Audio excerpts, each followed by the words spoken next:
Hey there, Sebastien Richard here from Thriving on Purpose. And today I have a pretty strange title. If you've read the title of this short nugget that I'm sharing with you today, what do Russ Dizdar, who's passed away last year, he was an evangelist and deliverance minister, Daniel Bouchard, NHL ex-NHL goaltender from the 80s, and Gene Simmons from KISS have in common? So they do have something in common. I'm going to share it with you, and you're going to find this interesting.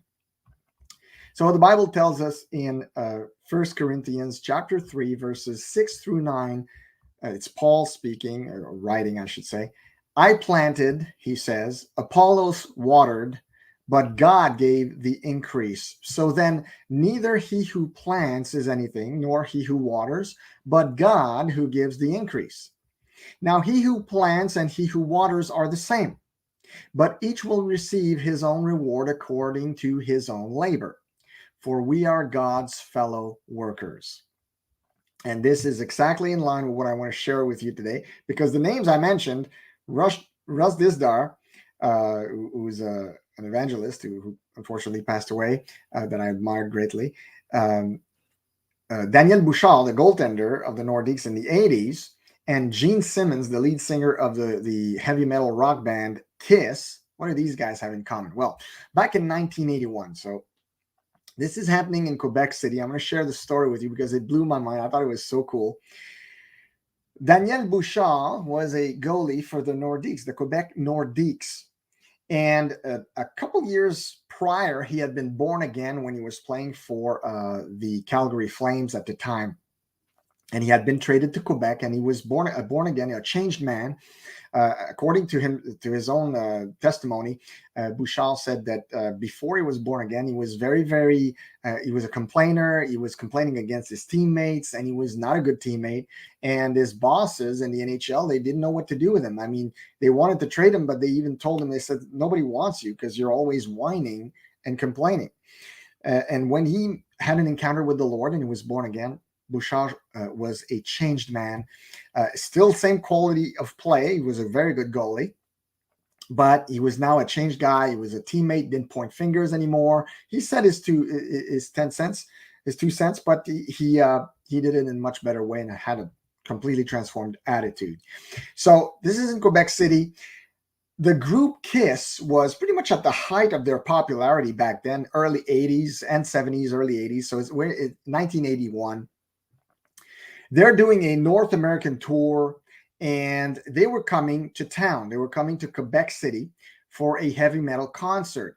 And at the time, many evangelical churches and groups and people and Pentecostals as well, all over the province, especially in Quebec City, they were very upset about that. So they protested, but to no avail. However, they did prayer meetings in individual churches, praying against this concert coming to Quebec City. They prayed, and Daniel Bouchard got the idea of, since he had access, he worked at Le Colisée, he was a player there, right? So he worked where basically the concert would be held. He had the idea of going with a couple of other guys. I think there were 2 or 3 guys who were also Christians, and one or two of them were teammates. So I'm like 2 or 3 guys. They decided to go while they were building the stage. You know, when you're in an arena and they're preparing a stage, they have to like build up the support and the wooden stuff and put up the speakers and all that work. There's a lot of work involved a couple of days prior before the rock group could show. So they decided to go, and he went with these guys, and they brought 5 or 6 Bibles. So they had the idea of bringing these 5 or 6 Bibles, opening them up. I don't remember what passage it was, but they wanted to open up the Bibles and place them under the stage as it was being built. It even says in the interview, I read the interview from a newspaper from 1995. Bouchard said that the workers there, they spotted them, but they didn't really care. So they opened up those Bibles, placed them underneath the stage, put their hands on that stage, and they prayed. They prayed. Now, I don't know what prayer they did, but the prayer worked. So according to newspapers, the very next day, so they did the whole show. KISS showed up with Gene Simmons, and the whole show happened. So according to local newspapers, the next day, the show was said to be a disaster. There were some tech problems. The show wasn't good. The acoustics weren't good. The fans were disappointed. It really went south. And Bouchard said with a smirk, says, I know that the Lord works in mysterious ways, and they had something to do with that. But the newspaper also reported on what Daniel Bouchard had done with the open Bibles. So that also made the news. That's why they spoke to him about it. So Gene Simmons ended up seeing this in the newspaper. Get this. So the lead vocal of Kiss, Gene Simmons, sees this in the newspaper. And as they're dismantling the stage and putting away the equipment and the truck and stuff like that, Gene Simmons showed up, and he went, and some people spotted him do that. He went and saw the Bibles. The eyewitnesses said this, that they saw him, he spotted the Bibles, and he came and he grabbed one of those Bibles. Now, what do you think he did? I know what you're thinking. That's not what he did. He closed it, and he put it in his coat pocket, and he left. Don't you find that interesting? Don't you find that interesting? Now, I don't know what he did with it at home. That's another story, but I find it interesting. Now, where am I going with this? Well, check this out. Years later, Russ Dizdar, famous. He was somewhat famous, well known to those who loved him anyway. I happened to be one of his followers, in the sense that he did some great teachings on deliverance ministry and the occult and the involvement of leaders and high powers in politics and all that stuff. Anyway, it was very interesting listening to Russ Dizdar. If you want to check that out, what I'm going to do is I'm going to put the interview where Russ Dizdar talks about his encounter with Gene Simmons. So I'm going to put the link in the comments. Make sure you go click on that. It's very, very interesting. It's only 8 minutes of your time, but it's really worth it. But I'm going to try to boil it down for you. So years later, Gene Simmons is at a restaurant. Russ Dizdar is there with his wife. He decided to go out that night, meets Gene Simmons, and has an overpowering, it's on his heart. He has, I have to talk with this guy. I have to present to him the gospel. And I don't remember the full interview, to be honest. I listened to it a few months ago.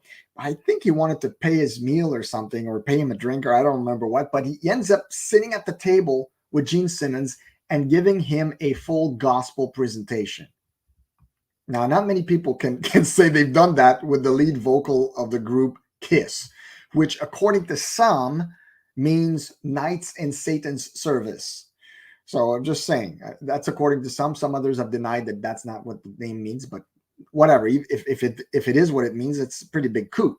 Now, I don't know what happened prior to this, okay? Like, in a sense that it's interesting that in that case, if we go back to our verse, one planted, one watered, and we say one. Only those are the people I know of. I mean, Gene Simmons is a very public figure. There's probably hundreds of Christians that have gave a piece of testimony to him throughout the years. Now, to my knowledge, the guy has not repented. He's not given his life to the Lord. But someone noted this, that in an interview, he once said that he once had good words for the benefits of faith and religion. So who knows? Who knows, right? I mean, like I said, he has not publicly given his life to the Lord, and it doesn't seem like he has at all. But the moral of this story is, you may plant, another one may water, but who knows when the Lord will give increase. So preach the gospel of the kingdom. Preach it in season, preach it out of season, just like the Bible says, because you just never know. Daniel Bouchard, when he did that, they were doing this to basically sabotage the Kiss rock concert event. I mean, he didn't have an ulterior motive of I want to meet Gene Simmons and present to him the gospel. They were just trying to protect their city from like the demonic that would come on site when a concert like that happens. So they just wanted to protect the city, but they didn't have any clue about that. But Gene took the Bible, Years later, he encountered Russ Dizdar, and who knows what happened in between and afterwards, right? So be perseverant in season and out of season. Always be willing to share the hope that is in you. This is what this video is about. I know the link is interesting between these three guys who seem completely discombobulated, to have nothing, no rapport whatsoever, but they did have a rapport. There was a conductive line throughout this story. And I thought it was just so interesting because I'm I'm a hockey fan. Well, first and foremost, I'm a believer. I love the Lord Jesus Christ. I followed Russ Dizdar, but I also happen to be a very big hockey fan. And of course, I knew Daniel Bouchard being a Nordiques fan for all those years before they became the Colorado Avalanche. So when I heard that story, I thought, man, that's fascinating. Like, what are the odds of all this? So I hope this little story encouraged you to never give up and always be ready to share the hope that is in you, or to do some spiritual warfare, or to just always be moving forward with the gospel of Jesus. I hope this has blessed you. If it has, make sure you share it, and I'll see you next time.